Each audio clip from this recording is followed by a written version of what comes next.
Okay, now I'd like to call on Erich Freiter, who came all the way from Ontario to be with us today.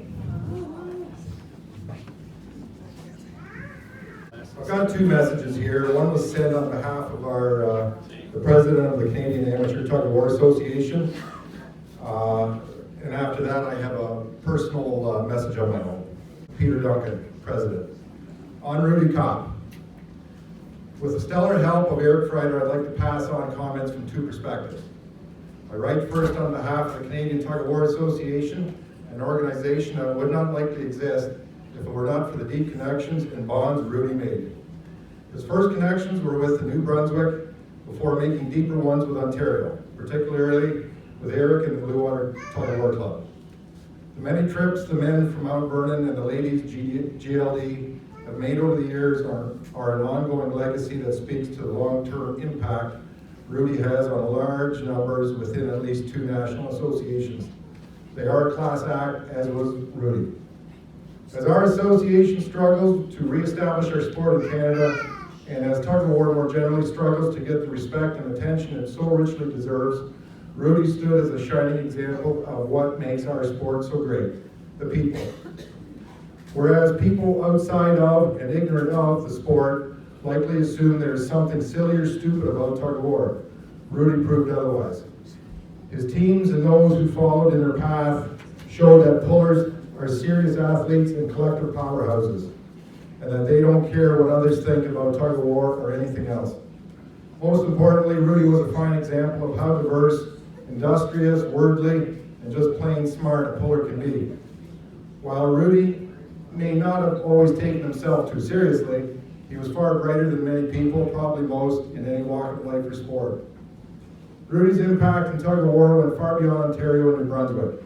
In response to news of Rudy's passing, the Punjab Sport Club, based in Surrey, BC, British Columbia, reflected on how kind and encouraging he was with them back in 2007. As much as anything, we are grateful for Rudy's contributions to the sport and our association, despite how busy he was or how many other irons he had in his infinite fire. I write second on my own behalf. Please don't blame Erich, he's only reading my words. I am like some who posted to Rudy's legacy page, in that I did not know him well. That is my loss. His obituary made it clear in entertaining ways that Rudy was a first-class intellect and with no pretenses and with a wealthy dose of humor tossed in. Put another way, his obituary and his contributions long before were like a lingering fart in that it had some impressive legs to it. I can only hope my own mark will one day have half the staying power. How many people would make reference to Socrates and Aristotle, use a few bits of Monty Python and Groucho Marx line, the one about not wanting to join any club that would have them, slam a sitting president, and then encourage reading and engaged citizenry, all in one worded self-written obituary? No one. The White House has used speechwriters whose prose and grammar are vastly inferior to Rudy's. He might have said they do it right now. Some people consider themselves well-traveled who haven't seen half of what Rudy saw or done a fraction of what he did. Some people put great effort into being funny, but fall well short of the effortless wit Rudy displayed. Author John Irving, whose works include The World According to Garp, wrote in his subsequent screenplay, but not the book sadly, about the young Garp asking his mother, Jenny Fields, about dying after they left his grandfather's interment. Jenny explained to Garp that we all die eventually, and that she would die and one day would too. Then Jenny said, the thing is to have a life before you die. Rudy clearly showed that throughout all his life. We're grateful to Nancy for saving many of those adventures in picture and narrative forms for untold numbers to see in years to come. There are many terms to describe people like Rudy who not only remain curious, but act on the curiosity by learning many different things, visiting varied places and befriending all kinds of people. Renaissance man, polymath, and a continual learner are just a few things that fit Rudy. Based on his reverence for reading and dogs, public engagement, and the charities he favored, I believe Rudy was a man of enlightenment. In the best tradition of American founders, period. Like Franklin, Rudy was practical in his curiosity and no doubt fixed many a problem with his creativity and his hands. Like Adams, he was steadfast in his beliefs and opinions. And like the later, self-educated Lincoln, Rudy did more than an honest day's work with his hands while also developing a first-class mind. He never took himself too seriously, and he never missed an opportunity to crack a joke. Academics believing themselves enlightened could learn a thing or three from Rudy about doing handstands, flying planes, riding camels, crisscrossing America in a car, more than Jack Kerouac did, according to the amazing beauty of simple sights, and of course anchoring a good 8 on the rope. The tug of war community treasured Rudy, but the wider community should too. I took the liberty of emailing John Cleese's representative to advise him of Rudy's passing and suggested Cleese would find his obit to be a good read. Cleese, the Minister of Civil Locks, is also big on enlightenment. I was pleasantly surprised to shortly after receive an email from his personal assistant about him passing it on to Cleese once he returns from a current tour he's on. So Rudy's words and legacy may soon reach an unexpected audience, and so they should. I wish Rudy safe travels on his next adventure.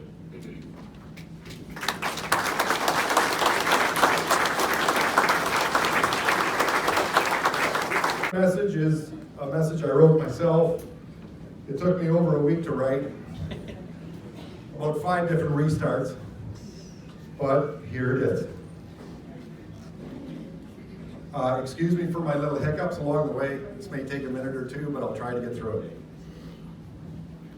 Hello everyone in Wisconsin. For those of you in the crowd that don't know me yet, my name is Erich Freiter.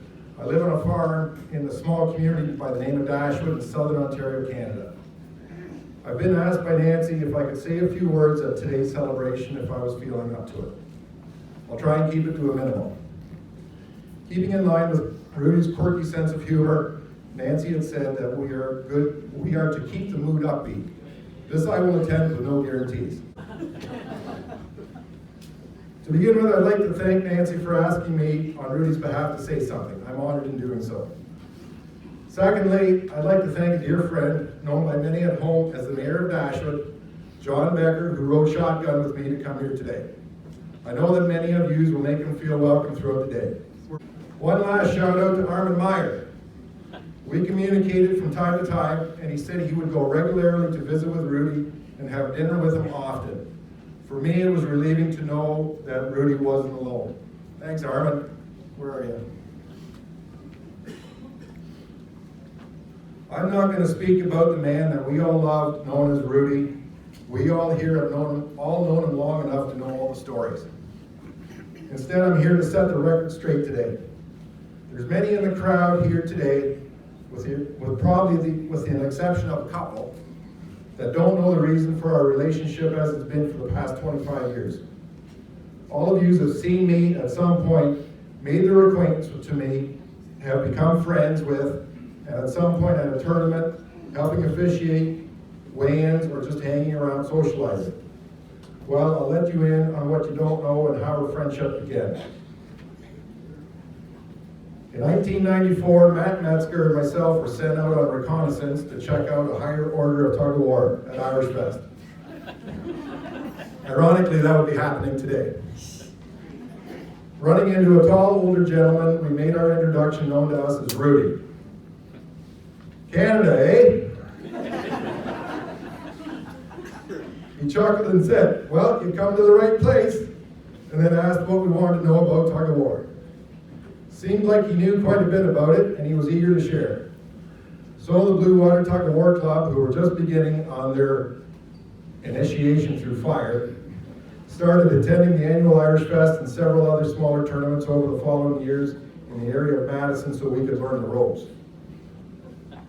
Meanwhile, at home, at the board level, we were encountering huge difficulties in connecting with folks who had previously laid much of the groundwork back for our association in the early 80s from the province of New Brunswick on Canada's east coast, a distance of 990 miles from our community. None of these individuals could be located, nor did anyone know where they hailed from in order to reach out to them. One must remember this was a time before Google and internet. It wasn't until 2000, during an evening of visiting and talking, that Rudy kept referring to a pen pal on the east coast of Canada, and that he was still in regular contact with an individual there that was involved in tug of war. It wasn't until that moment a light bulb came on, and I questioned, who are these people? Well, Rudy said they were Canada's first national team that we helped establish in order that they could represent Canada at Oshkosh in 1984. Upon arriving at home, I set out immediately by reaching out to Jim Rolfe, Katoa's first appointed president, and Glenn Allaby, director and coach of the Upham Golden Lights Club of New Brunswick. To say the least, these two individuals were questioning my reasons, but when I told them that Rudy was a mutual friend, it was suddenly a very warm welcoming. Not knowing the history, it was Rudy who was responsible in bringing our two countries together under the same umbrella with the same purposes. I've been entrusted with a cache of paper clippings and pictures from those days. And for those of you who are friends with me on Facebook, I came across a picture and I just thought it was the most unique thing. It was a picture here of Glenn's team from New Brunswick, posted under the sign right out front of this building, back September of 1982. Woo! My caption on my Facebook post was, life is a circle. It begins and it ends, and that's where we are today. It began here, and it's going to end here, right the same building. On August 13th, 1983, Rudy and Armin Meyer traveled some 1,600 miles, a 38-hour bus trip with two teams from Putnam County, Illinois, to challenge the North American Championship in New Brunswick, Canada. The article is quoted as saying that at the age of 57, Rudy pulled as an anchorman all weekend in a number of classes. It was because of the efforts Rudy and Bob Pulfer that Canada chartered their own national organization and became a member country to TWIF in 1982. It was no secret that Rudy loved to travel. Whether it was for pleasure or for announcing at a pull, he always had a place to rest at our house. He never turned down an invitation to help at the scorekeeper's table or even a throw-together team at a festival of ours in Dashwood. Upon arrival after an exhausting drive, our dog Ruby would meet him, and it was always the same greeting to her. Hello, dog. Then sitting down with a cold beer to share. Up early every morning in fear of being late, he'd enter the room exclaiming, I've got a tank full of gas, a pocket full of cash, let's go, and you're driving. And as we would return to base at the end of a long day of exploring, Cheryl would always ask, what'd you see today, Rudy? He'd always reply with the same grin, we saw many wonderful things today. Truly the contributions and efforts that Rudy put forth and the passion for the sport of tug of war, for all those who for the most part are here in our family today, in the times past and in his times in the present, and in the future will always be thankful for. His passion and dedication to material things and things in life are immeasurable. It was for this reason Rudy was the first person to be inducted into Canada's Tug of War Hall of Fame and was presented to him on occasion of his 80th birthday right here in this room. His award hangs brightly in the public trophy case in Embro, Ontario as a symbol of his work, a gift to those who reaped from what he had sown in Canada. From a compadre, a competitor, a neighbor, a travel buddy, and a friend. Thanks, Rudy, from the bottom of my heart for all the memories. And as always, he'd finish by saying, say hi to the troops for me. Till we meet again, my good friend, let's all raise a glass in good cheer to Rudy.